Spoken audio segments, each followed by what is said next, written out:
Okay, so the first card you have your presence, the Hermit. Yeah, this is a little bit of what I was seeing in the Three of Cups. This is interesting that this is here. You kind of know where you're going now externally. You have that focus. There's a lot of restlessness around you, though. That's what I'm feeling here. A lot of restlessness inside you. Now, again, I think you might be trying to fix that by maybe thinking things like, oh, once I have this object, once I have this thing, once I've achieved this amount of success, once I have this, or once I'm in this place, or whatever it is, I'll feel much better.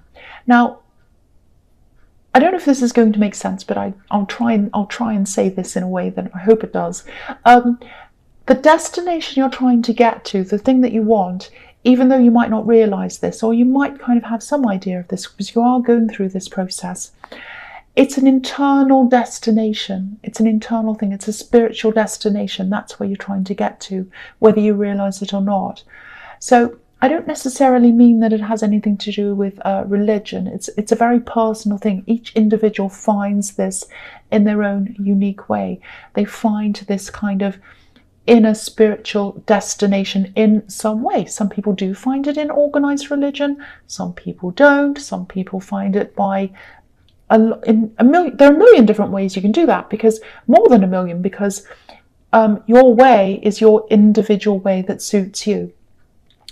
Now, Aries, usually they can be people of action, which is fantastic. They get a lot done. But sometimes people can create a lot of action, a lot of activities, a lot of things, and that kind of masks how they're feeling internally. And quite often, the world tells us that our self-worth is all about what we have. If we have this house, if we have this car, if we have this thing, if we have whatever. And it's not about that at all. I'm not saying there's anything wrong with going after those things if that's what you want to do. I do not have a problem with that at all. A lot of spiritual people will say, oh, that's not what you should be after. I'm not about that. But if you do go after those things, they have to come from what's happening in you internally. So if you get yourself right internally, if everything's right internally, what you want comes from that. Sometimes houses and cars and all of that stuff comes from that. Quite often when you do find your peace internally, you'll find that what you want changes, and it isn't those things. Everyone should have a certain amount of comfort. Everyone has the right to have whatever they like. That's absolutely fine. I have no problem with that. But I think sometimes when you do go into that spiritual, find that spiritual place inside yourself, quite often the focus of what people want outside of that does change. Sometimes it doesn't. That's absolutely fine. Each person's different. But what this hermit is doing, he's getting that time to himself. He's probably meditating. He's thinking very carefully. He's concentrating on what's going on the inside. And I think a lot of people are probably look at this hermit and they'd laugh and say, oh, what's he doing? He's not doing anything. He's a bit useless. He's a silly old man with a long beard and he's just walking along by himself. What's he doing? I'm working, I'm achieving this, I'm doing that, I'm getting this. He's not doing any of that. What he's doing is really, really important. Very, very important, because what he achieves after he has that center of self is going to be a lot more meaningful to him internally. It's not going to be about, oh, I'm buying this house to show off to this person, or I'm getting this car to show off to this neighbor, or I'm doing this so that I look good to the outside world. No, he doesn't care about how he looks to the outside world. Look at him. He's in these big robes and a big beard and everything. He doesn't care what he looks like. He cares about himself internally, and everything he achieves externally is what he truly wants from his inner core. That's what I'm getting in that. I think that's the process you're going through.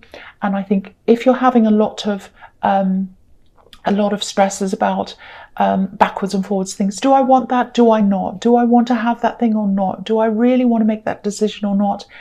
That's because a lot of your decisions that you're trying to make might not come from your inner core. So you have to find that first and then make the decisions. I'm not saying don't make any decisions and sit there like a hermit forever and not do anything. That's not what I'm saying.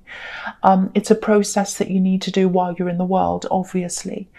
But that's just something to think about. That's what I'm seeing in that Hermit card. I really hope that made sense to you.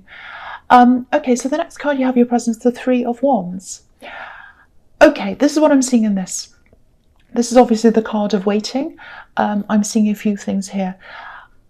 I think you might be waiting for something. You might not be taking it all that seriously. It might have something to do with what I'm seeing in the Hermit card. It might not be what you truly want. I think you've started to do research on whatever this is. And it feels a little bit half-hearted. It's like, I want this, but I don't know. You're having all of that. So again, firstly, go back to your center, go back to your core, meditate, to think about all of that. And then I think the right things will come to you. And the other thing to think about is if what this thing is, if it doesn't give you that fiery feeling that I was seeing in the Three of Cups, it might not be the right thing for you. So that's something you have to think about as well. Not always. I don't want to tell you what to do. We can lose our enthusiasm for a lot of different reasons, but have a think about that as well if that resonates with you. The other thing I'm seeing in this card is someone's absolutely, definitely thinking about you. They're thinking about you. They're hoping for you. It's very strange. They're in two minds as well. Yeah, I think they've been thinking about you for a while. I think at one time they might have felt as if they put a lot of work in to be able to see you or just to be around you. You're not around them now. You're not there now, but I think they're still thinking about you. They're thinking about you all the time, actually. And this isn't about whether this is right or wrong, but this is what they're thinking about you. This isn't what I'm thinking. This is what I think they're thinking about you. I think that they're thinking that they put more effort in, and they put a lot of effort in, and you just put a little bit of effort in, and they feel as if they put more in than you. That's what I'm seeing. I know I was a bit long-winded when I was explaining that. I'm trying to get my head around what I'm seeing and trying to put what I'm seeing into words. So the big word I'm getting here is accommodating. So it's like they're thinking something like, I was really accommodating. I did everything to accommodate this person, and they didn't appreciate it. They didn't do anything for me back. They didn't give me anything back. I'm really upset. I'm really hurt about that, but I still think about them. And that's what I'm getting. So now if I feel that way about someone, and I've been in that situation where I've given a lot to someone, I didn't get anything back, they treated me terribly. So I was like, well, I'm not going to do any more for them. I'm just going to move on. Goodbye. They're not doing that. It's like they're not happy with you, but they're still not moving on. That's what I'm seeing. So they've still got this kind of thing going on in their head, this kind of, I feel this way. I still have a lot of feelings for them, but I'm still really annoyed with them, on the other hand. That's what I'm getting coming from them. Okay, so the last card you have your presence, the Eight of Cups. Okay, so yeah, this is exactly the same thing I'm seeing here. Sorry, I hope I didn't scratch the microphone. I just scratched myself. Sorry about that.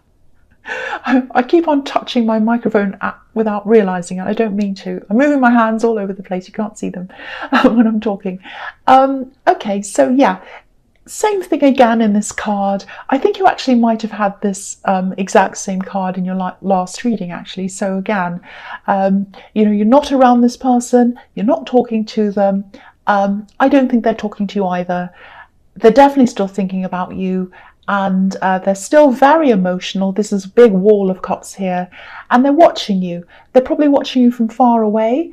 Sometimes when I look at this card, I see this wall of cups. There's a gap in the wall, and I think the exact same thing, the exact same scenario actually was in your last reading, because I'm getting big deja vu coming back to me. It's like I was here before, so they're looking at you through this gap of emotion. So once again, if you know who this is, they still watch you, probably on social media or whatever, wherever you are, if you're on whatever platform you're on. They'd love to speak out, I think. They want to do that. They'd love to be able to clear the air. There's something that they feel that's still hanging around in the air, and they love to clear that. There's some bad feeling. Something's not quite finished for them. It's hanging around. but they can't do that. There's still a lot of fear around them as well. So again, they're kind of on one side, on the other side, full of contradictions. Fear, it's like, I want to do this, I want to talk to them, but there's this fear around this. I want to clear the air, I'm kind of afraid. So these two things are kind of going around and around in the head, a little bit like this man's going around this hill. To me, when I see this, it's like he's going around and around. So yeah, they're emotional, they're struggling, and they've still got all these contradictions in their head. That's what I'm seeing in that card. All right, so the first card you have, you Futures, the Queen of Cups. Okay, so there's also someone else here. I'm seeing a different person again. So you've got three main people in this card. You've got the shady person in the Seven of Wands. You've got this person who probably a love connection, or it was, or something, in the Eight of Cups and the Three of Wands. And you've got this other person again here that I'm seeing again. And I'm having very, very warm, very lovely feelings when I look at this.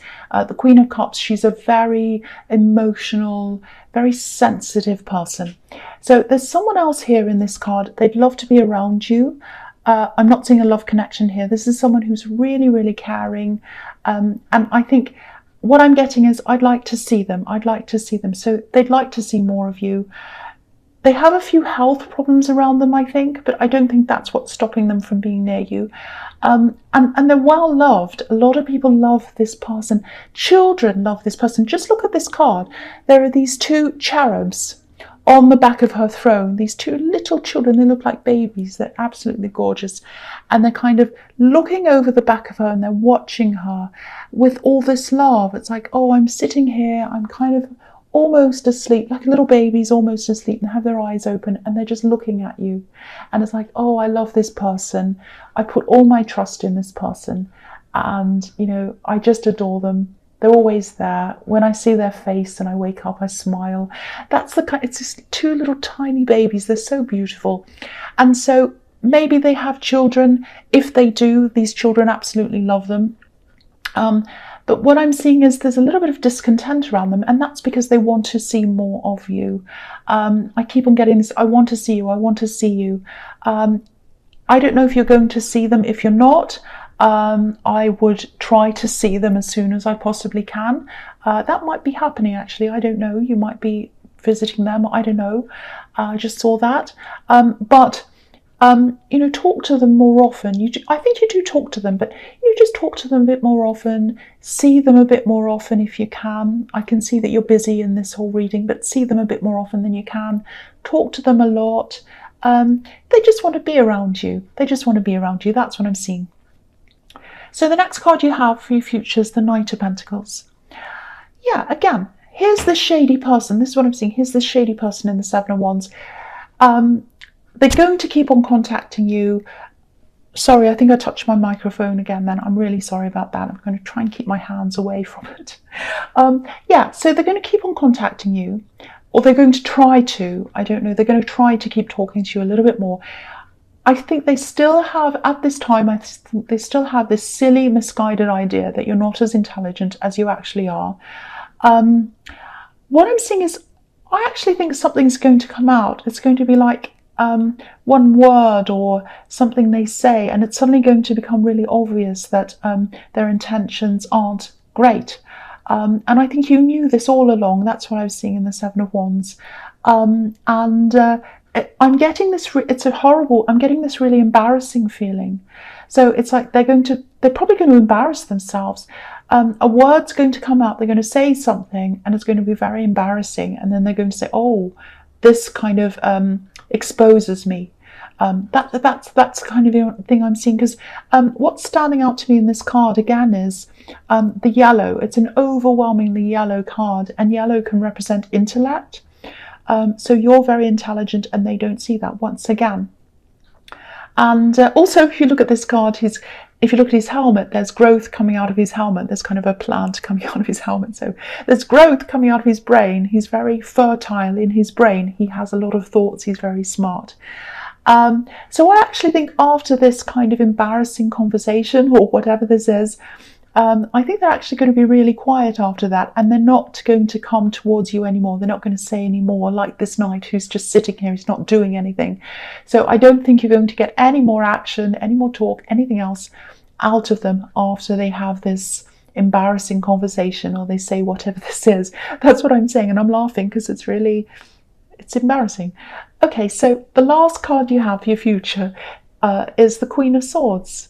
So yeah, again, this card can also be about being really intellectually sharp as well with this sword. She's a very, very smart woman. She doesn't take any nonsense.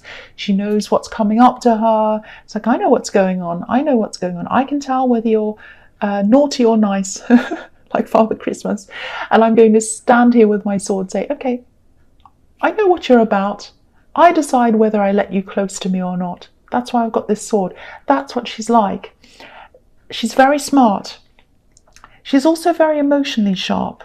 So it's almost like you have this sixth sense. So again, like this queen, you can tell when someone's talking to you for the right reasons and when they're not. And that can be a double-edged sword. Sometimes, like this sword, sometimes it can feel good to you. Sometimes it can make you feel a little bit alone. But I think generally you think you're better off knowing this about people than not. You like to kind of find out things about people. And again, I think after this conversation, this embarrassing conversation, or this word that they say, or whatever this is they say, I keep on seeing this word that they're saying. I don't know what it is. And it repeats itself. It's almost like it's really embarrassing. It's like, this is what I'm seeing. They say whatever this is. And then at that moment, it's like, oh, I've said that, I've exposed myself. Now they know what my intentions are. And it kind of echoes back to them. And like, uh-oh, it's like that. And then they're going to be very quiet after that. So yeah, I think there isn't going to be any need for you to say anything to them. So I think it's going to come out without you having to say anything.